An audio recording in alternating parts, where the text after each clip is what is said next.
ఈ పాడ్కాస్ట్ నచ్చితే లైక్ చేయండి, షేర్ చేయండి, సబ్స్క్రైబ్ ఫాలో అవ్వండి.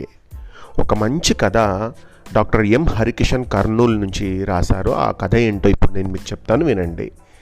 ఒకసారి ఒక ఊర్లో పెద్ద కరువు వచ్చింది. ఒక్క వాన కూడా రాలేదు. దాంతో పశువులకు గడ్డి లేదు, జనాలకు తిండి లేదు, పక్షులకు గింజలు కూడా లేవు. అందరూ ఆకలికి తట్టుకోలేక అల్లాడిపోసాగారు. నెమ్మదిగా ఒక్కొక్కరే చచ్చిపోసాగారు. ఆ ఊరిలో ఒక జమీందారు ఉన్నాడు. వాని దగ్గర లెక్కలేనంత డబ్బుంది. దానికి తోడు సంచుల సంచుల గింజలు కూడా ఉన్నాయి. కానీ వాడు పెద్ద పిసినారి. ఎంగిలి చేత్తో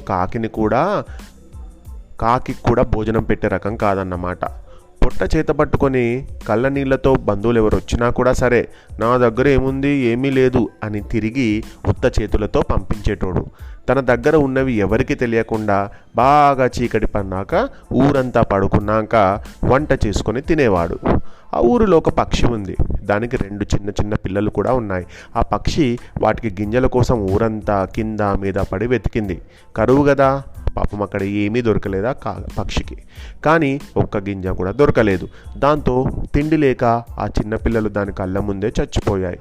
పాపం ఆ పక్షి చాలా బాధపడింది. అయ్యో దేవుడా, ఎంత కాలం వచ్చింది. కళ్ళ ముందు పిల్లలు, పశువులు, మనుషులు అంతా చనిపోతూ ఉన్నారు.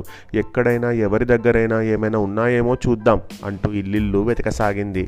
అలా వెతుకుతూ పోతా ఉంటే అందరూ పడుకున్నాక ఈ జమీందారు ఇంటి పొగగొట్టంలో నుంచి పొగ బయటికి రావడం గమనించింది.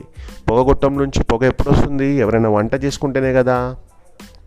కిటికీలో నుంచి లోపలికి దూరి గది వెతికింది. ఇంకేముంది, సంచుల కొద్ది గింజలు కనిపించాయి.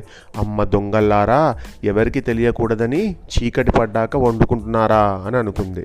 లోపల పొయ్యి దగ్గర కూర్చొని జమీందారు పిల్లం బియ్యం కడుగుతూ ఉంది. వెంటనే అది పైనుంచి చూసాలే పైనుంచి, దాగదులే నిజమింకా, ఎంత ఉండి ఏం లాభం, దొంగ బతుకు మీదంట, సిగ్గులేని బతుకు కన్నా చావడమే మీకు నయమంట అంటూ పాట పాడింది. ఆ పాట విని ఆమె భయపడిపోయింది. ఉరుక్కుంటుపోయి ఆయన మొగుడికి చెప్పింది. ఇద్దరూ కలిసి ఇల్లంతా కిందికి మీదకు వెతికారు. ఎక్కడ ఎవరు కనవలేదు. సరే, తొందరగా అన్నం వడ్డించు, ఆకలైతే బాగా అవుతుంది అంటే ఆమె సరేనని అన్నం పప్పు చేసింది. మొగునికి పళ్ళెంలో వేడి అన్నం వడ్డించింది. కలిపి నోటిలో ముద్ద పెట్టుకుంటూ ఉంటే పైనుంచి మళ్ళీ పక్షి పాడింది. కరువు రోజుల్లోనన్నా కనికరం చూపించు, కాసిని గంజినీళ్ళన్నా కరుణతో విదిలించు, నీవు చేసిన సేవ చిరకాలం ఉంటుంది, భూమిపై నీ పేరు కలకాలం ఉంటుంది అంటూ మళ్ళీ పాట వినబడింది. జమీందారు ఎక్కడి నుంచి వినబడుతుందబ్బా ఈ పాట అని వెతికితే పైన పక్షి కనబడింది. కోపంగా రాయి తీసుకొని దాని మీదకు విసరబోతుంటే, ఆగాగు, ఎందుకలా తొందరపడతావు, నిజం నిప్పు లాంటిది, ఈరోజు కాకపోయినా రేపైనా విషయం ఊరంతా తెలిసిపోతుంది. ఆకలితో ఉన్న జనాలు తప్పు ఒప్పు అని చూడరు, మీ ఇంటి మీద పడి అన్నీ ఎత్తుకొని పోతారు. దానికన్నా ముందే నీవే వాళ్ళకి అన్నం పెడితే కనీసం మంచి పేరన్నా నీ కలకాలం నిలబడుతుంది అంది. దానికి జమీందారు వంకరగా నవ్వుతూ, ఈ విషయం బయట ఎవరికీ చెప్పటికీ తెలియదు, నిన్ను కూడా ఇప్పుడే చంపి పాతపడతా అని అన్నాడు. దానికి ఆ పక్షి చిరునవ్వు నవ్వుతూ, నువ్వు నన్ను చంపినా చంపకపోయినా ఈరోజో రేపో ఎలాగో ఆకలితో చచ్చిపోతాను. కానీ ఊరిలో నీతో పాటు కలిసి బతుకుతూ ఉన్న సాటి మనుషులు, పశువులు, పక్షులు కళ్ళ ముందే తినడానికి తిండి లేక చచ్చిపోతూ ఉంటే ఇలా నువ్వు ఒక్కడివే తినడానికి సిగ్గుగా అనిపించడం లేదా? మనిషి పుట్టినాక కొంచెమన్నా జాలి దయ లేకుంటే ఎలా? ఏం పోయేటప్పుడు ఒక్క పైసన్నా నువ్వు మూట కట్టుకుపోతావా? ఆకలితో ఉన్న వాళ్ళని ఆదుకుంటే ఆ షిబి, దదీచి లాంటి మహాపురుషుల మాదిరి నీ గురించి కూడా ఎంత గొప్పగా చెప్పుకుంటారు రేపొద్దున అంది. దానికి ఆ జమీందారు, నీకేం ఎన్నైనా చెబుతావు, మరి నువ్వు కూడా జనం కోసం ఆ దదీచి లెక్క మంటల్లో దూకమంటే దూకుతావా చూద్దాం అన్నాడు ఇక తాలిగా.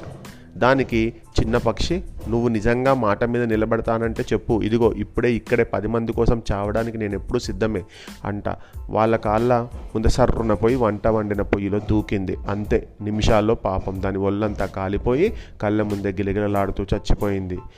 అది చూసినటువంటి జమీందారు, అతని భార్య ఇద్దరు కూడా ఎంతో చలించిపోయారు, కరిగి నీరైపోయినారు. చ ఆ పక్షికి ఉన్న తెలివి కూడా మనకు లేకపాయనే.